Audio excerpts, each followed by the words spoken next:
Hello, and welcome to your last pre-season stream with Andy and Pras. I mean, that's a bit of a lie, isn't it? Because you're going to be on again next week with the other Andy, but this is the last one with just us two, isn't it? It's sad. I'm sad, Andy. Yeah, it's been great. Eight weeks of us discussing FPL without any disappointments, only joy. Exactly. No bad game weeks to discuss, only upside, only discussing, what we could do. It's also rosy. So yeah, I'm Yeah. sad. And you can tell that we're getting close to to the actual season now because less and less people are going.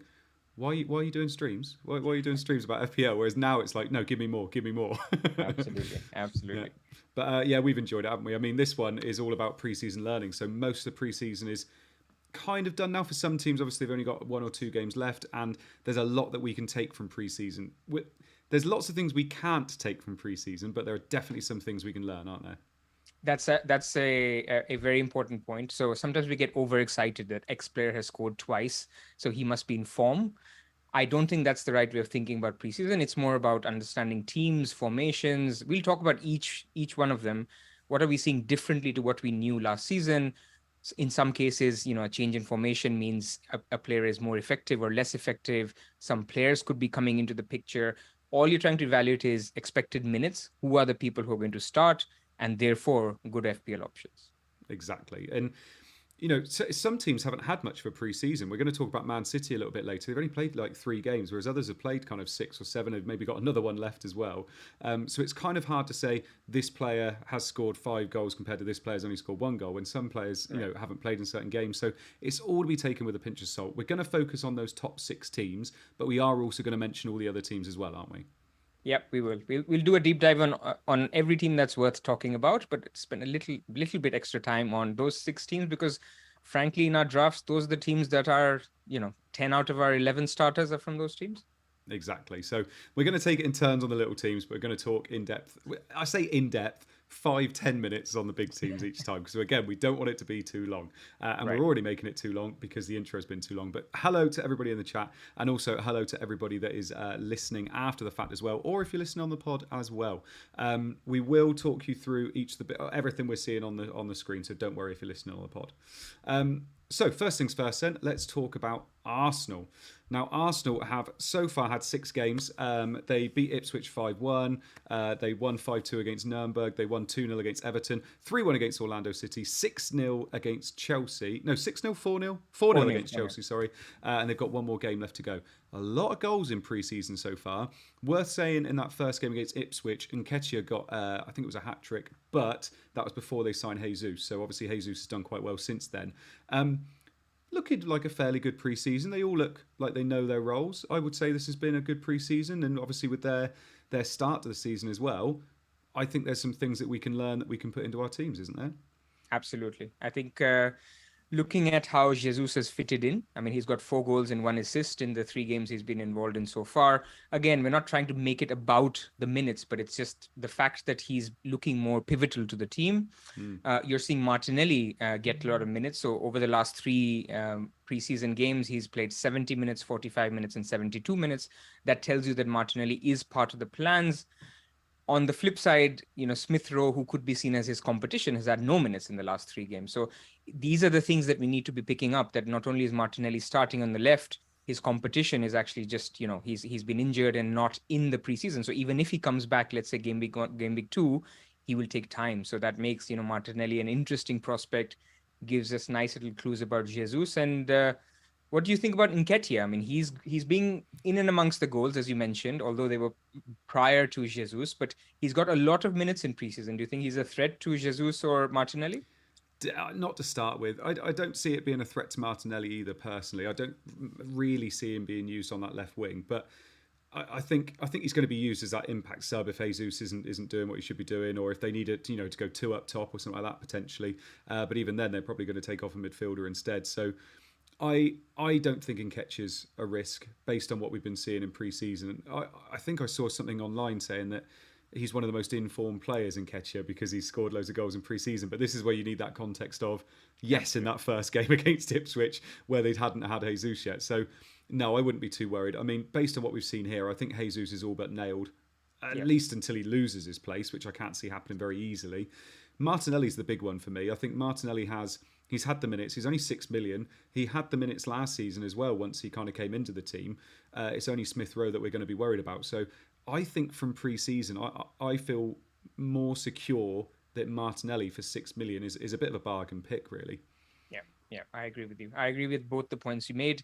And another observation from preseason is Arteta has been trying a 3-5-2, but it's always later on in the games. And he's basically experimenting. So you can see Nketiah being the guy who's, I think there's a good comment in the chat where he'll be a first sub. I think Crypto FPL has made the point.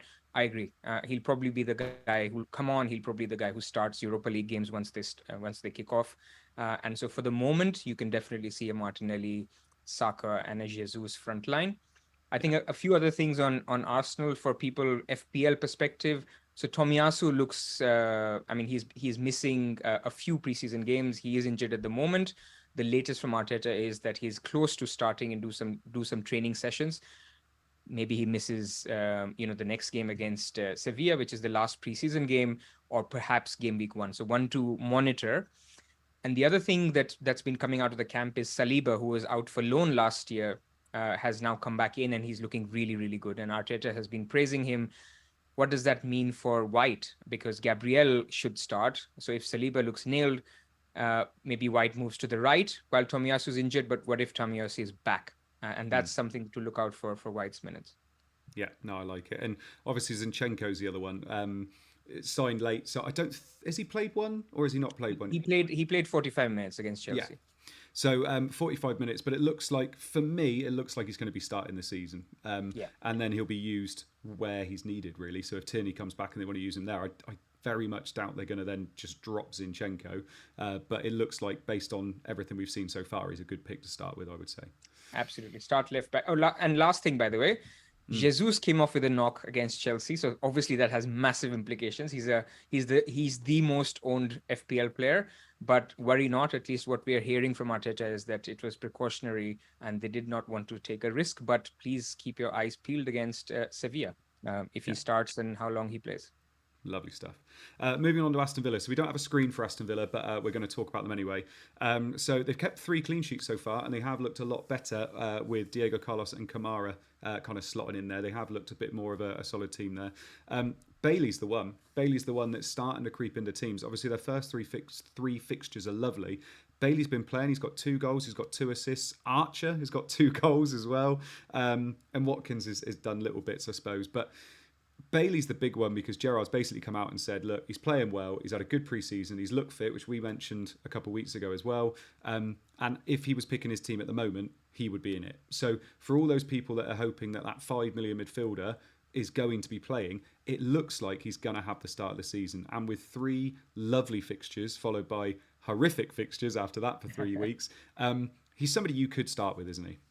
Yeah, he is. And if Neto wasn't also in good form and will come to Wolves, he'd be in a lot more teams. But I think because you have a Neto-like option who has longer-term fixtures that are very good, who's only 0.5 more, I think people might just hesitate. And me personally, my view is a player like Bailey is good, but he's one bad performance away from basically being taken off at the 55th minute and never seen again, or become an impact sub. So you can go there.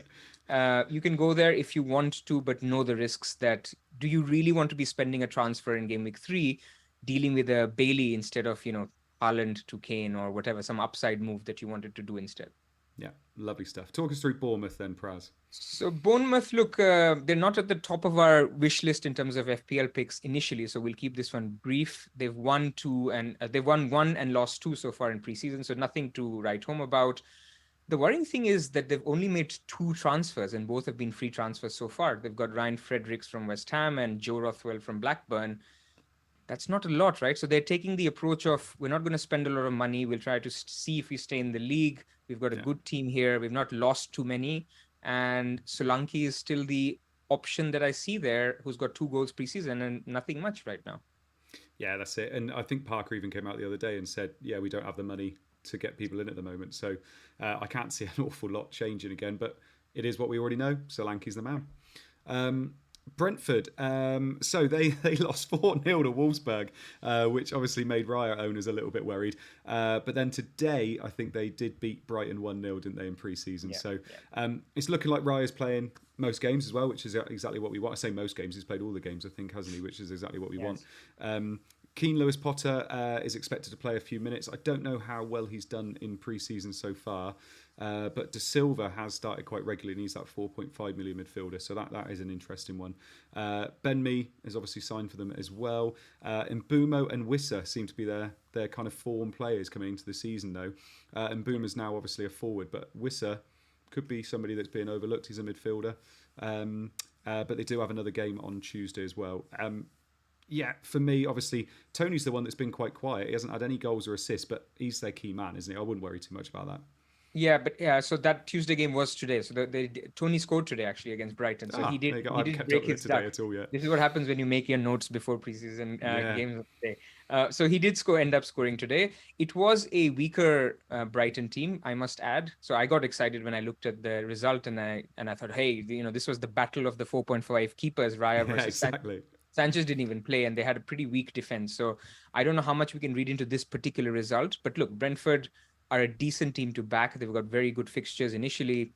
The decision on whether Raya is the pick or Sanchez or Meslier will go down to the wire. None are convincing picks. All are okay picks. So that's where we'll be. I think with Jesus becoming such an option, I think Tony is now not an option up front.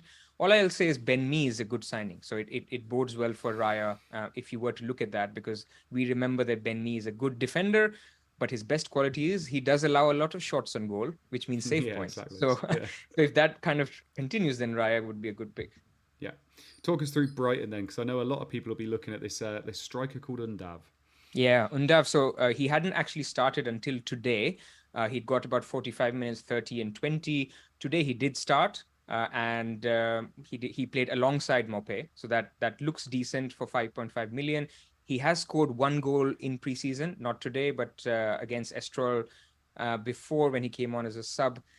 Not much to add in terms of Brighton. Brighton is a known quantity, right? I mean, Mope has Mm. scored 2 goals so far. I think the value there will be either a Sanchez or a Dunk or a Lamptey. And by the way, both Dunk and Lamptey have got 1 assist each so far in preseason. You know what you get with them. You get a solid defense, a team that plays in a system.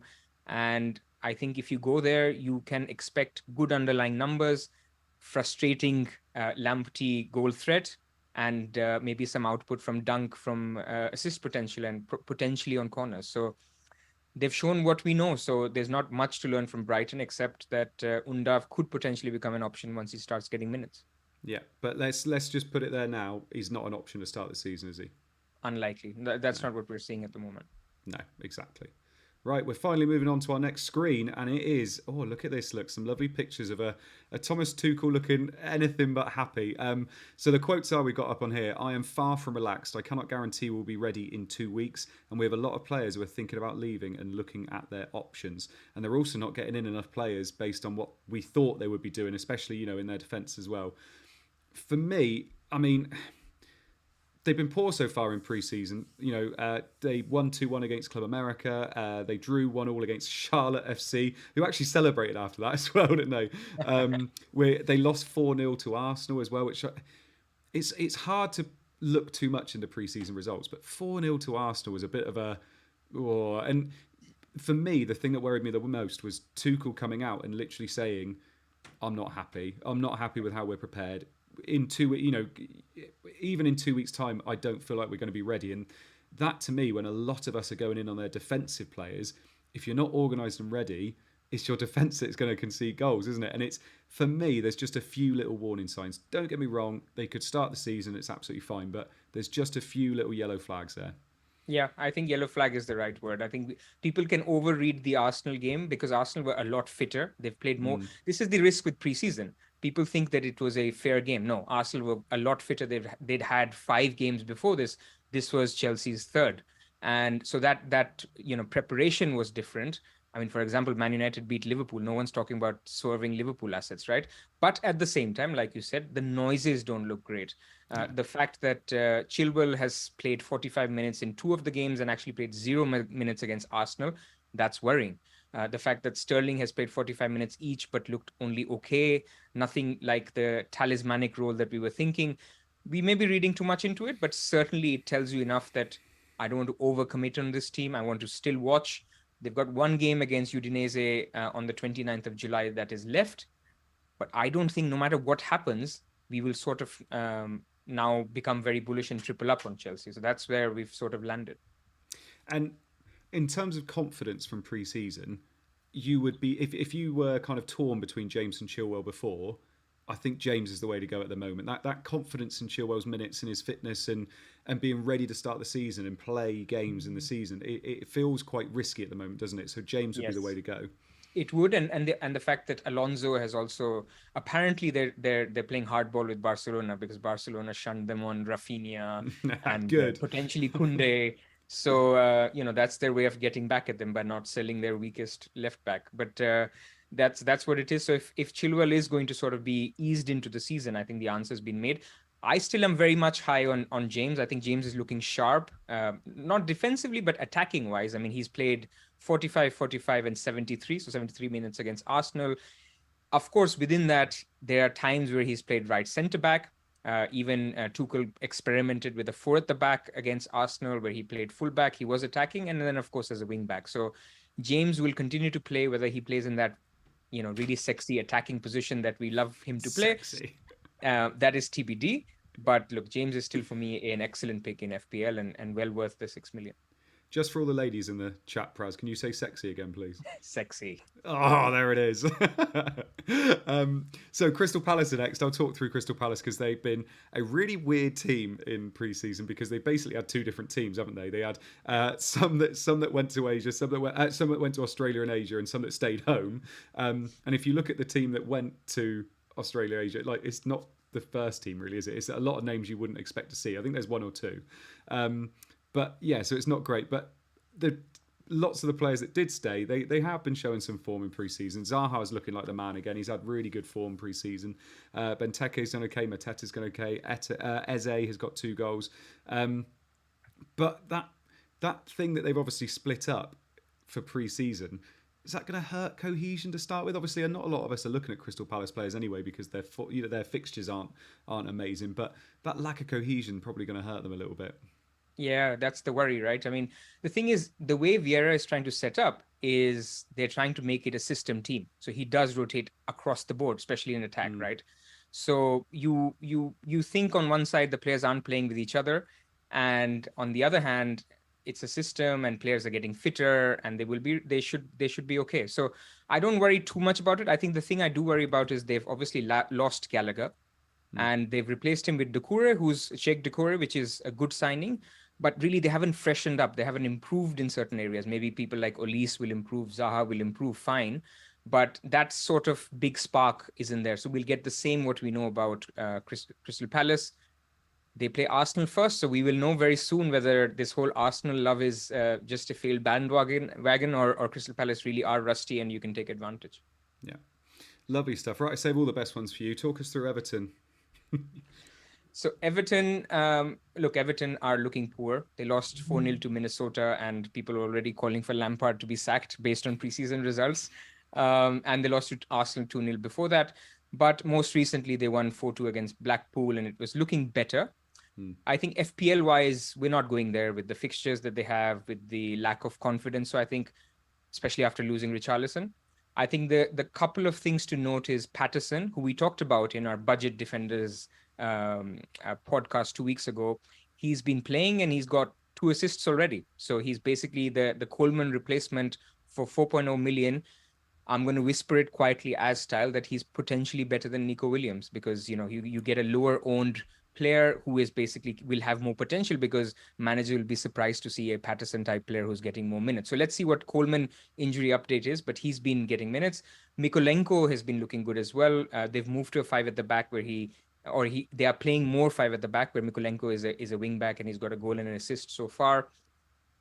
I think defensively is the only area I can think of going to them because they've signed Tarkowski. But then look, I'm talking about a team that's going to be bottom 5 and we're buying wing backs in our FPL team. So why would you go there? Yeah, exactly. Dele Alli scored a few, mate. Maybe this is his year. Maybe this is his resurgence. Don't He shake your always, head. Don't shake your head, Praz. yeah, go buy Deli Ali. Maybe he'll be the explosive option Done. differential you're looking for. Done. Right. So Fulham for me next. Basically, from pre-season, what we've seen in Fulham is they know how to score goals, they don't know how to defend, which is pretty much what we knew anyway beforehand. So Pereira's been playing behind Mitro and is on set pieces, which is something that we wanted to see from a 4.5 million midfielder. There is a little bit of chat about could you start with that player in your team? Could you have him in your first 11? Because for 4.5 million, he's going to be playing attacking midfield.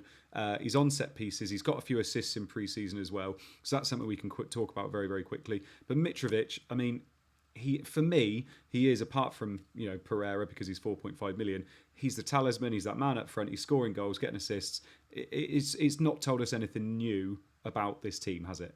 No, we will expect a Fulham that scores goals but concedes goals, and that should continue. Like you said, I'm very, very lukewarm on Pereira as a starter. I saw a few tweets going around. Look, if Fulham have a good run of fixtures, then you will always have Mitro in your team, and you'll probably won't double up on their attack.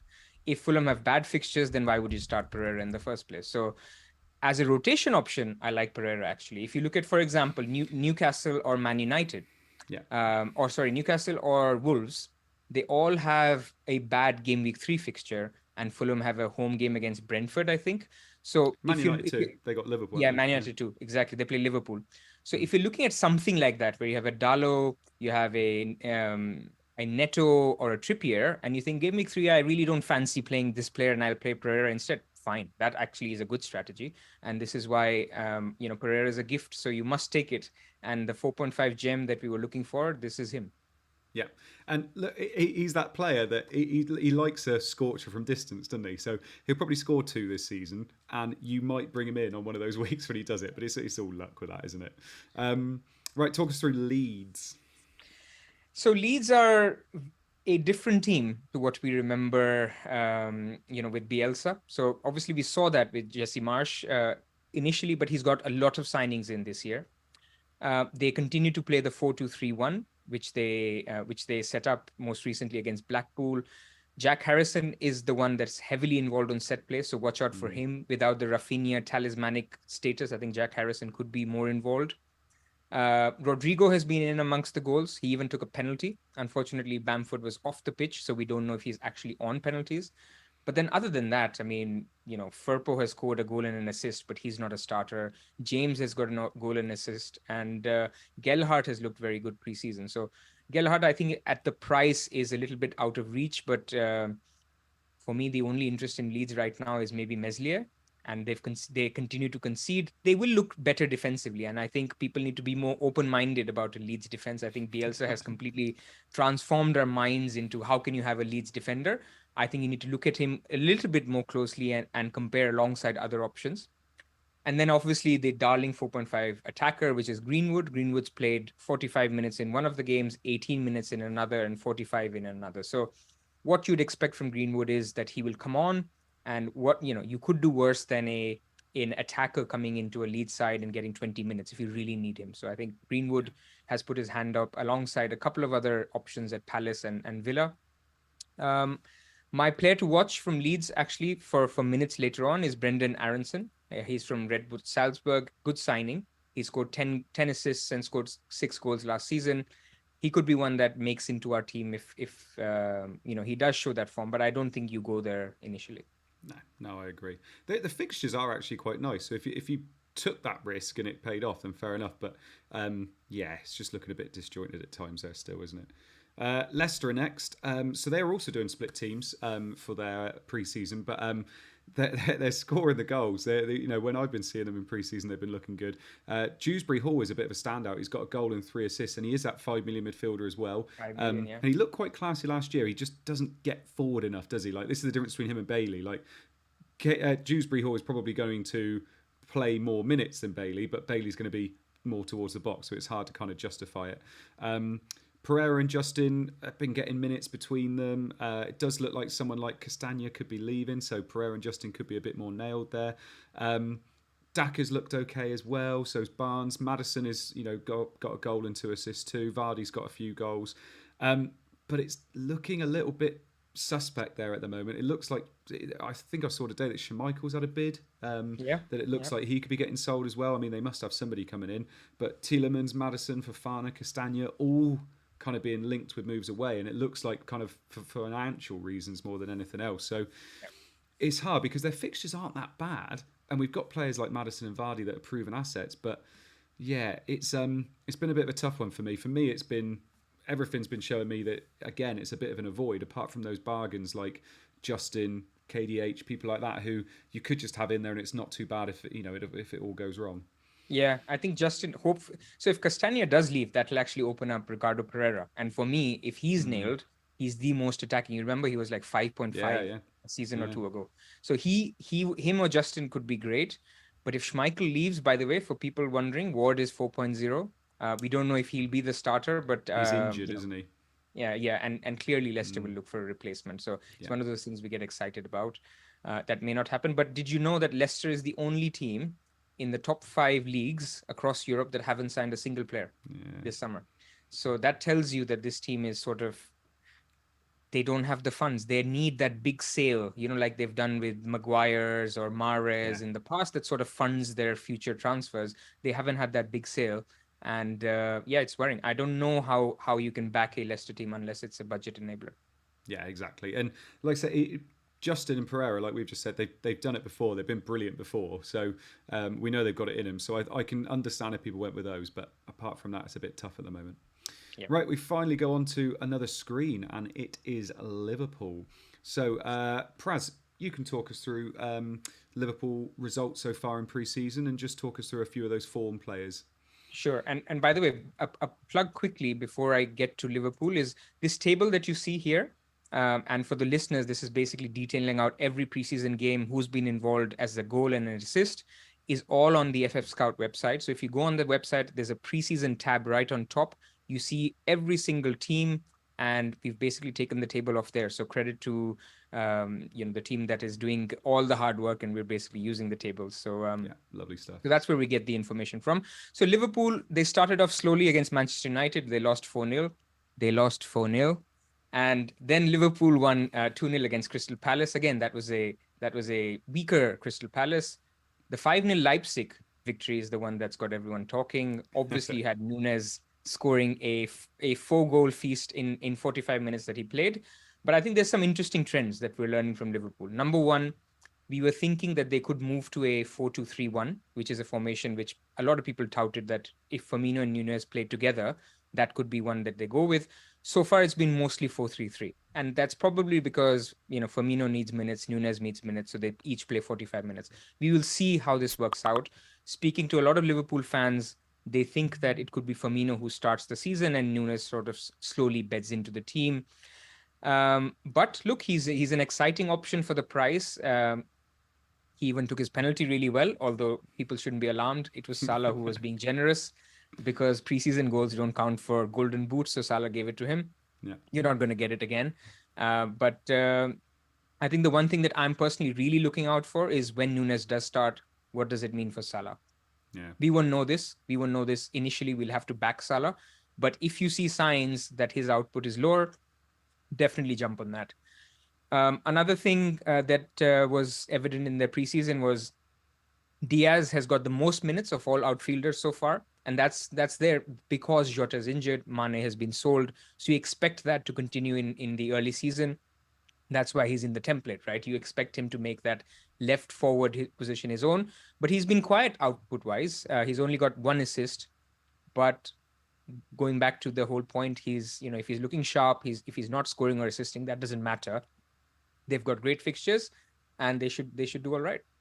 Yeah, and thing is, like we know Diaz is going to have quiet moments because he is that type of a player. Like I was talking to somebody the other day saying about how, he's basically Mane. You're getting Mane for 8 million, and you're not getting Mane for 8 million. Mane is Mane. He had that end product, and he was one of the most direct and dynamic players we had in the league, wasn't he? And Diaz isn't that yet. Like he could be, and he could grow into that this year, but he's definitely not going to start like it. But for 8 million for that Liverpool left winger, for me, the fact that he's getting all those minutes as well, because that was the thing that people were slightly worried about, is with this fluid kind of front three, are other people going to play there? And it looks like it's his to lose, isn't it? He's going to be the player that's playing there the majority of the time. So if you've got Diaz in your team, he is going to be there. He's going to be getting those minutes, which is brilliant. And that's kind of what we want to see. But Nunes, for me, is still somebody I don't think you can go with. I think it's too much money for somebody that could be in and out of this team to start with, at least.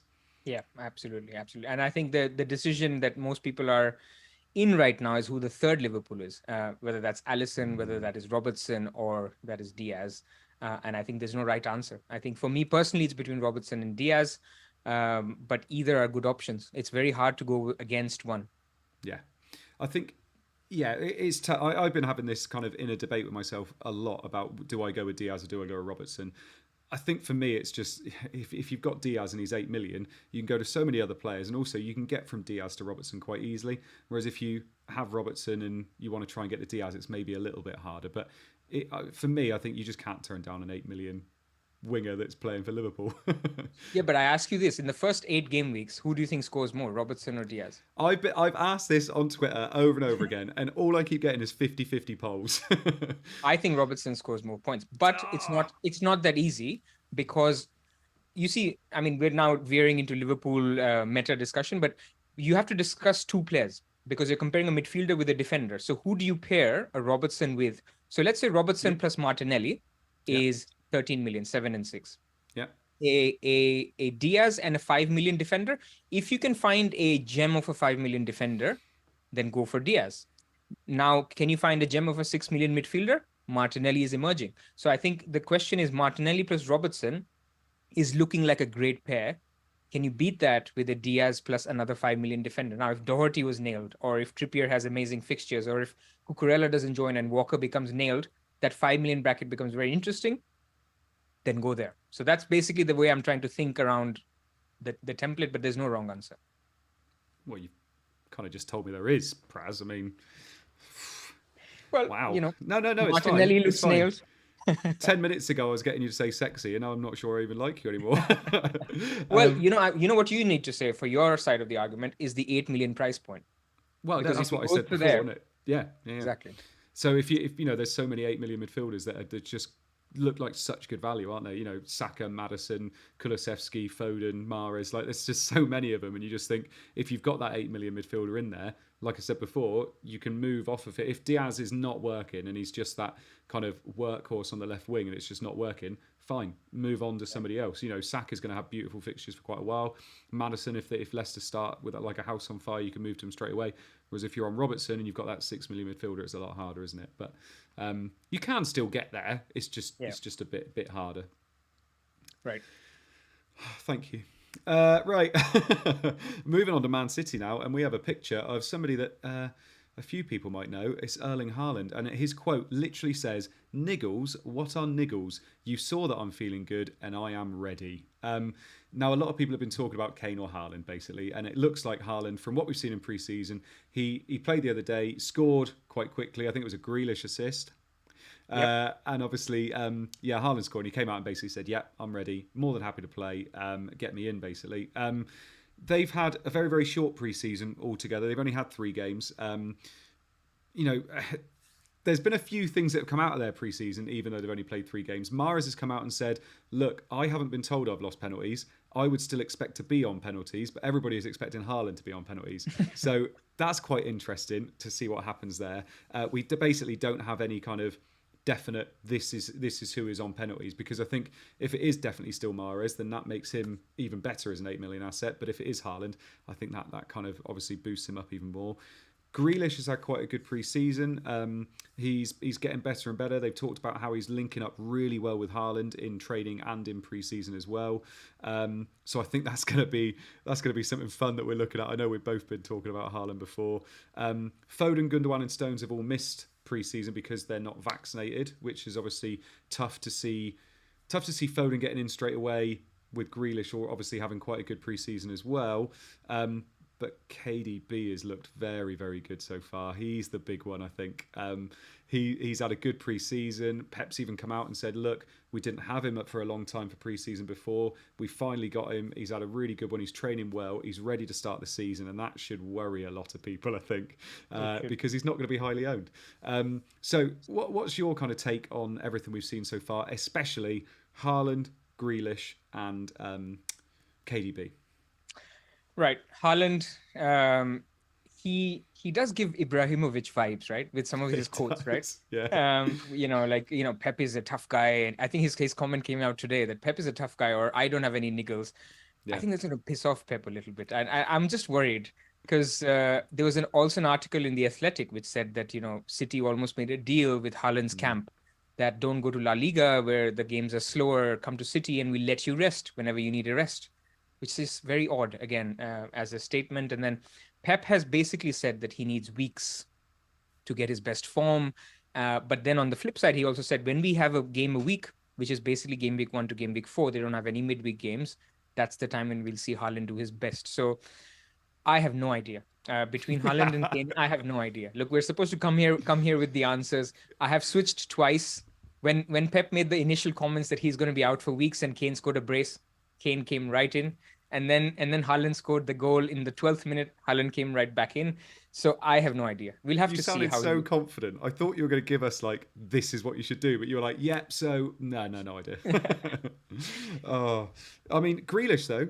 Grealish is looking 7 million. Like I still don't really understand why he's 7 million. I feel like he should be at least 7.5 or 8, but for 7 million, he's had a good pre-season. He's linking up well with Haaland. We've already spoken about how Haaland occupies those defenders. So this is brilliant for players like Grealish, Foden, and Mahrez because they want to be on the edge of the box. They want to be shooting in and whipping that ball in. And obviously not just having shots on target, but they can whip that ball in towards the other winger coming in, anything like that. So it's just looking so positive for him, isn't it? I'm big on Grealish, and I can reveal he's in my latest draft. I don't know if he stays there or not, but I liked what I saw from Grealish. And I think we talked about last week about this second season syndrome, the fact that players do get this chance, the fact that they've lost Sterling, who was playing more on that side as well. Now, granted, Foden was spending a lot of time up top, which he will lose. So where does Foden spend more time? Is it on the left, potentially on the right? We have to see. But what we're seeing right now, and this is the whole point of preseason, is that Grealish is looking sharp. They're talking him up as the guy who's linking up the play. He's a very good ball carrier, which Pep likes. And probably in the games that Mahrez isn't trusted, and he is never trusted, Mahrez on all games, he's never the 90 minutes man. That's when Foden moves to the right. So because of this lack of options, Alvarez is getting more time, but it's more central. It's not on the right. Somebody has to play on the right. So if Foden goes there, I can see Grealish getting a lot of minutes. And if he was also 8 million, it's a different discussion because then I'd probably back a Foden to get more minutes and therefore more FPL points, or Mahrez to be more explosive. But 7 million gets into a category where he's being compared with a Martinelli Rashford. So if he plays, that's really positive. So look, let's see what Community Shield brings, because both with Liverpool and Man City, it will come down to how they look in that very pivotal game. And both teams will take it seriously. I mean, we talk about the fact that it's a friendly. It's a friendly, but there's a lot of, game state of, who is the better team, who's looking better. These two are the rivals. They know this, and they want to have a leg up. Yeah, no, exactly. And yeah, I'm excited. I think it's going to be great. I love the fact that we've got these Man City options that we can think about attacking wise that are a bit safer. And absolutely. KDB, so many people are, I see him in drafts. I see him in drafts all the time, and we're going to hate not having him. But yeah, it's going to be tough to fit him in. That's the thing with KDB. So a lot of people have observed in only the two preseason games so far is that it's almost like Pep has moved to a 4-2-3-1, where KDB is playing just behind the striker, and that is basically to be the presser, and that's maybe done to accommodate a Haaland, and also ties in with the Phillips signing. Now, Bernardo Silva was the one who was doing the second DM type work, which he often does. But let's see if KDB becomes that second striker and he plays the this is what he did against Wolves.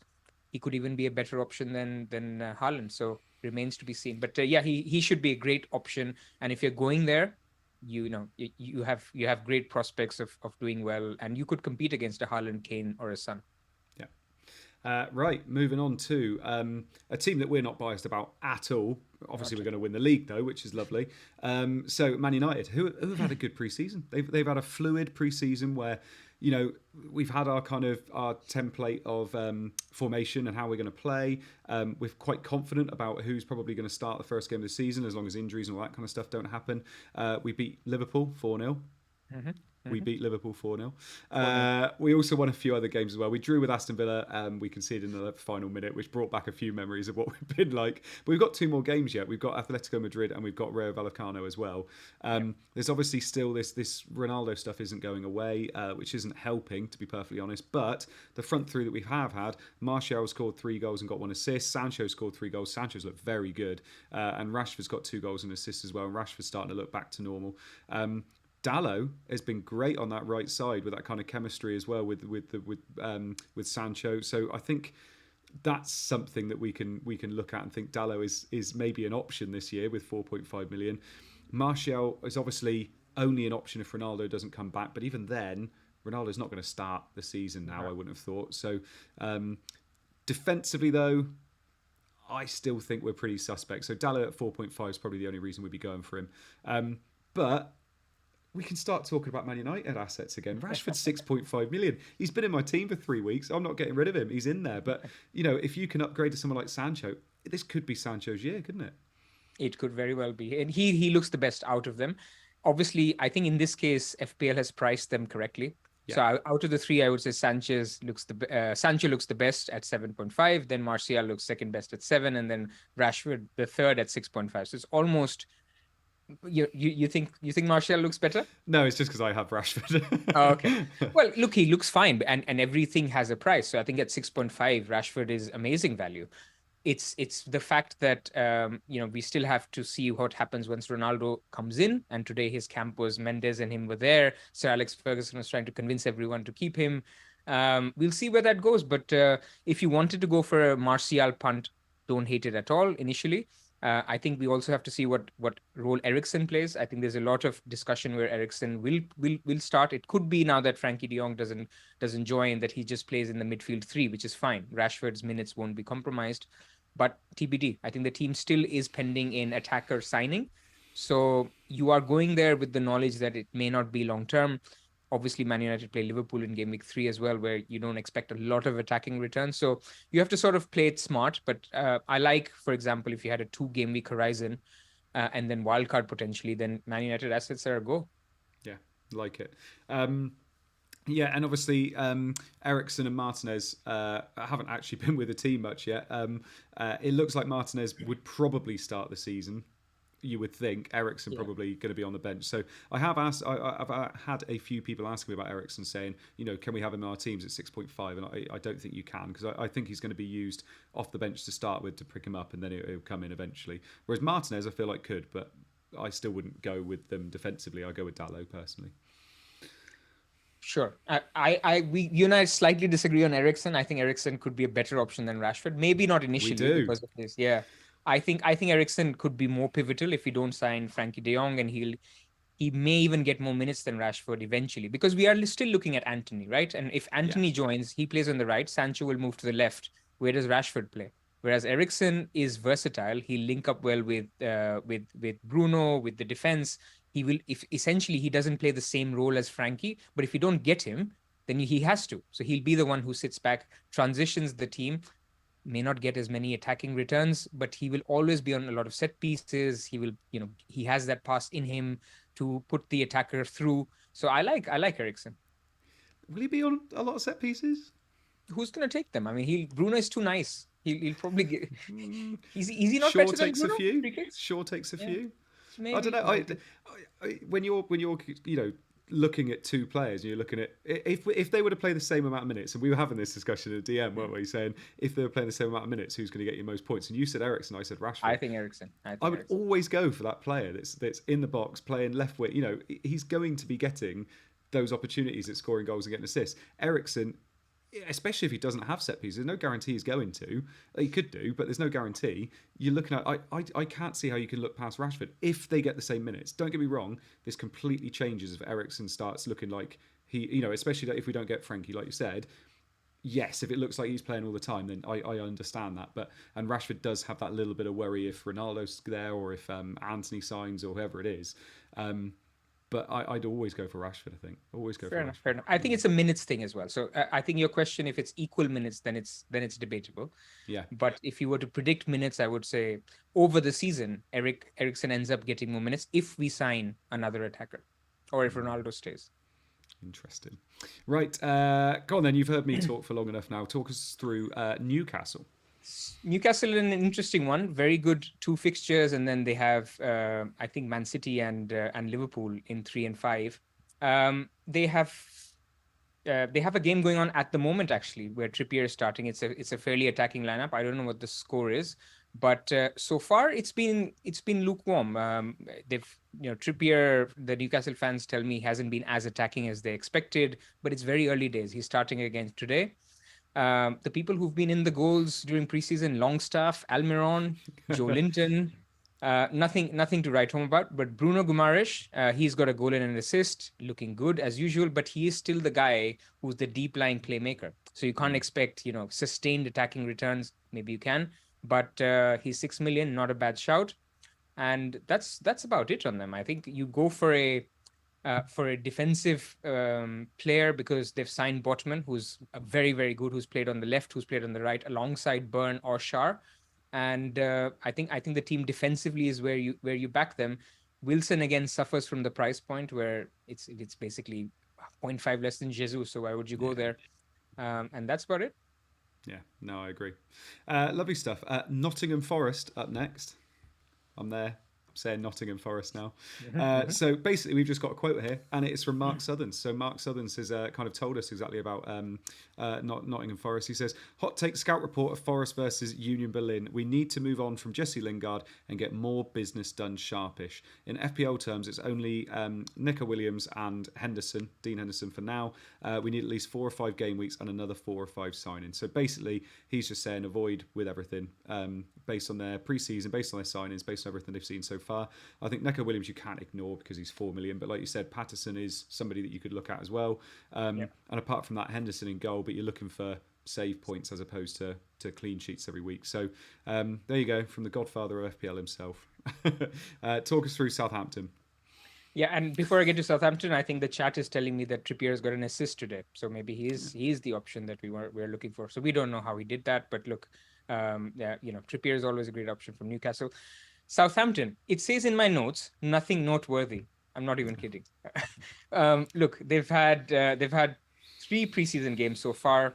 They are yet to win one of them. They have scored 1 goal in total so far. I'm worried for Southampton. Look, they've got a good manager, but nothing to write home about. No good new fixtures. I don't think we go there. So why talk about it now? Do you know what? It's there's nothing worse than being the team where you don't do anything, like you haven't done anything, like you just can't get excited about them, and the fixtures aren't there, the team's obviously not there at the moment, and you just look at them thinking they're just nothing, are they? They're just nothing at the moment, which sounds horrible. And actually they might go into next season and do really well because the fluency's there, the cohesion's there, but it's not looking good at the moment. Spurs are up next. So Spurs, obviously, we've got a lot of players that we're going to be looking at with Spurs. They won 6-3 against the All-Star team in Korea, didn't they? Which was quite fun. They drew against Sevilla. They won against Rangers, where Kane got 2 of his goals there. And they've got Roma coming up next as well, which is like the Mourinho derby there, isn't it? There's their star players that we're looking at, Kane and Son. They've done well in pre-season, which has been lovely. Kane's got 5 goals, got 1 assist. Son's got 2 goals, got 4 assists. Perisic, he hasn't got many minutes so far, has he? He missed the first one, and against Rangers he got a few minutes, so he did come on in the second half. Richarlison has played a few times. He's been playing right wing, which obviously is a little bit of a worry for people that are looking at Kulusevski because it looks like they could be sharing a few minutes this season. And Lucas Moura has been playing right wing back. Conte loves changing a winger into a wing back, doesn't he? So that's kind of destroyed Lucas Moura as an option, an option this season, unfortunately. But Kane and Son, I mean, they are making you think about the fact that you've got to have them in your team because they're in such lovely pre-season form. and they play the team we just discussed, which has nothing noteworthy to talk about, which is Southampton. Yeah. So yeah, it's a great fixture to start. And what I'm surprised about is how Doherty is being managed, because he was doing so well game week 28 onwards until Mm. he got injured. I think for 5 or 6 game weeks, he looked important to the team. So I don't know what has happened in the background, but he was rumored to be on the list of players that are dispensable, which included obviously Emerson Royale, Regulion. So if they start with Lucas Moura, you're right, that sort of kills off that option, and we're only looking at Perisic as the wing back. But yeah, it's Spurs. We've always known this. The only options at Spurs are Son and Kane, and apart from that, Kulusevski could be somewhere where you go. But like you mentioned, this Richarlison issue. We'll see how much that lasts. Now, obviously, Richarlison is banned from the first game week, which is the tasty one, which is Southampton. So you could choose to go to Kulusevski, Yeah. but how do we fit in Son and Kane, man? I don't know. Yeah, that's the thing. And it's for me, you're looking at it and thinking the perfect move is going Kane game week 1 to Haaland game week 2. But there's no guarantee you're going to be able to do that. You're probably going to have to move early to do that if lots of different price changes happen. And, price changes happen more in the first week than they do in any other time. But it's genuinely hard to ignore Kane and Son, which I'm ignoring Kane and Son in my draft at the moment. I don't have either of them. I don't have any Spurs. And we saw how Spurs ended the season. So it's genuinely tough. I think it's genuinely tough. And actually, for all the criticism of prices when FPL came out, it is all about these premiums, and you just can't get them all in, can you? So it's it's a tough one to go with. There's a lot of people going with freemiums and going with Salah, Son, and Haaland, which I don't think is awful either. In my head, I'm saying I should be going Kane and not Haaland. That is what my head is saying, but the fear of Haaland's EO and what Haaland could do in a Man City team, being probably one of the best strikers in the world, or the best team in the world, is what scares me. So it's genuinely tough. But Kane is looking at us in pre-season and going, "Why am I not in more teams?" Yeah, I totally agree with you.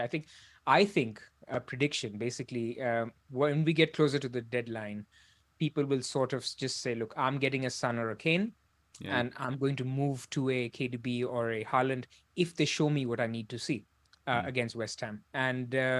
And that could be definitely a route. Now, normally you don't say that you should book in transfers in FPL, but if you're looking at captaining Haaland, for example, for Bournemouth in game week 2, then sure, do that. So I think going with a Kane and then switching could be viable.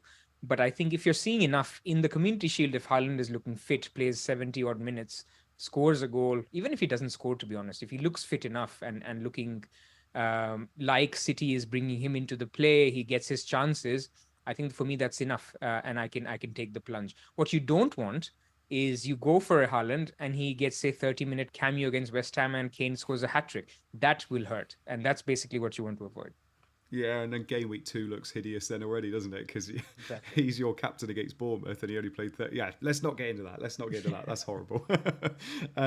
Right, moving on to West Ham then. So West Ham, do you want to talk us through West Ham, and then I'll do the lovely Wolves to finish off? Sure. So West Ham preseason has been a little bit mixed. So they lost to Rangers, they drew to Luton, Reading, and Boreham. The form players are not really ones that are FPL consideration. So Suchek has scored a couple of goals. Zuma has scored a goal and an assist. But look, the fact that Rice and Bowen are staying, or looks like Bowen is staying, is big, is massive. And this new guy, this Gianluca Samacca from Serie A, that is basically, you've already got Fabrizio doing a here we go. So it looks like he's signed. He's about to sign. He's touted as the next Ibrahimovic. I mean, he's basically got, he's basically the next Italian striker, and West Ham have done really well to get him. I think he will take Antonio's minutes away. Antonio's done well, but I think he will take them to the next level. So he could be one to watch out for. Again, you don't go there early season with West Ham's fixtures. They play Man City in game week 1, so avoid. But that's one that sort of caught my attention. And then this guy, Filip Kostic, from Eintracht Frankfurt, who they played actually in the Europa League last year. He may be joining, and he's a left winger. And basically that will kill off any bandwagons or emerging bandwagons on Benrahma like last season, or I've even seen some people considering Fornals. So that's one to watch out for as well. Yeah, and I think it's worth saying, and actually, someone's just put it in. It's Nuclear Atoms put it in the chat about how their new signing Aguard's just been injured as well, and he's going to be out for the start of the season. So they're a hard avoid anyway because of the fixtures. Bowen was probably the only player that people were maybe going to be going for in terms of that you see that amount of upside with, and obviously you wouldn't be touching him now. He's 8.5 million, and look at all those 8 million midfielders you can get for 0.5 million less. So a bit of a shame for their pre-season so far. It's not probably gone as well as they would have wanted it to. And the last one is Wolves. Now, the massive thing you could probably say for Wolves is the fact that they've switched this back four instead of a back five, which is really big because that destroys Cody as an asset. Cody is now not a nailed asset, which is massive because he did so well last year as well at times. I know Joe had so many good weeks with him. But Johnny and Aït-Nouri have both been playing and both had assists this season as well, this pre-season so far. Neto is obviously the big form player. He's had 3 goals and he's got 1 assist, only 5.5 million. I'm seeing so much hate for him at times, probably because he's popular. But I can see why he is. Yes, they don't score a lot of goals, but if they're going to score goals, he's probably going to be involved. So that's kind of what you want from a player that's only 5.5 million. Podence is done equally as well as Neto. I prefer Neto over Podence personally, but that's because I just feel like he's a better player. Jimenez has done okay. He did get injured the other day, didn't he? But I think he's okay to start the season. Gibbs-White has done okay as well. For me, I think Neto's obviously the way you'll be going if you're going to, but those wing backs are looking like they could be good to start the season with because the fixtures are there and they're rotation options as well, aren't they? Yeah, I don't hate it. I mean, the thing is that obviously the wing backs have now become full backs, but clearly they're still attacking, even in a back four. I just struggle backing a Wolves defense. And now I'm, that's being a little bit hypocritical because then I'm backing a Wolves attack, which is even worse. But like you said, that it's the fixtures, right? Wolves are top of the fixture ticker in the first 6 game weeks. And so if you're looking at a short-term horizon for your wild card, if you're looking for a budget enabler, then for 5.5 million, who would you go for? So I think Neto sort of picks himself. It's not that we're looking for Neto as the gem pick. It's basically when you've made all your picks of the big picks, who is left for that 5.5, and Neto fits the bill very, very well. Podence, I think I like as well a lot. The problem with him has been inconsistency. The guy looks great in a couple of matches and then looks completely rubbish in another one. You remember 2 seasons ago when he nutmegged KDB and made his way into all FPL teams in game week 4 and then only to fail very badly. But Podence actually interestingly played the false 9 role when Jimenez was taken off injured. So look out for that if Jimenez is injured more longer term. And let's say if it turns out that Jimenez is out for the first 6 game weeks, I sort of even prefer Podence because then he'll be the furthest forward. But I think for the moment, Neto is the go-to guy. Yeah. Just very, very quickly, just to finish off on this one. Neto 5.5 million, Bailey 5 million. Who would you, at plus 0.5 million to spend elsewhere, what would be your preference? At the moment, I've got Neto, so I have to stick with that answer. But if I find myself in a situation where I just need that 0.5 and I've squeezed it out of the goalkeeper, I've squeezed it out of my budget, my bench, and I still need a 0.5 because I need to afford a Perisic, for example, who's looking really good, I'm going to take it out of Neto because he's the guy who you have least conviction on out of the other players, right? Yeah, no, exactly. Yeah. I found it hard. I think because his ownership's so high and because I had him for so long, I found it hard to get rid of him. But I've actually moved him up to Martinelli now. So I had an extra 0.5 and I thought out of all those 3, Bailey, Neto and Martinelli, it's Martinelli I would want. Unquestionably, Martinelli. Yeah, exactly. So, but I think over the 2 of them, I would probably try and eke out that 0.5 and put it into someone else. If I could then upgrade, I don't know, a 5.5 defender to someone like Reece James, something like that, I think that's a brilliant move personally. But it's just looking after game week 3 because then moving Bailey up to somebody is obviously going to be a bit tougher. But yeah, I quite like that. I think if you're happy with Neto, go for it. But if you want to eke out that 0.5, it makes a lot of sense. Yeah. Lovely stuff. Pras, that's our last one done. It's been a pleasure. It has. It's been too much of a pleasure, to be honest. I mean, in the chat, make sure you do like the stream because this is our last one. And let us know as well if you've enjoyed what me and Praz have done this pre-season because I'm sure there'll be room to do it next pre-season as well. Obviously, I've enjoyed it. Praz is brilliant behind the scenes. He just gets everything ready for me. It's lovely.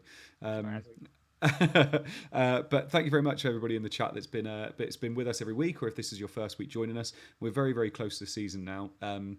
It's only 10 days? 10 days, 9 days? Yeah. And we're going back to our homes. You're going to Scoutcast. I'm going to Burning Questions from next week. Exactly. So you will still see us on the channel. You just won't see the two of us together. Or you may. You never know. Exactly. And I'll also be doing the members only content with Mark as well. That'll be our first one. We're doing one before pre-season. So looking forward to it. We're going to get started. Likewise. No, these have been really good, Andy. It's been a pleasure doing this with you. And I think it's really helped me personally sort of take this journey and sort of, I would have never done this much research on preseason games had it not been for the video, right? So it really helps us sort of be on top of things. And I feel ready for the deadline. Yeah, me too. Right. Well, good luck this week in terms of getting your teams ready. Obviously, you can find me, FPL Mode, on Twitter. You can find Pras on Twitter as well. And if you ever have any questions, feel free to drop them in. So it's been a pleasure, and we'll see you next week on our own programmes. Bye-bye.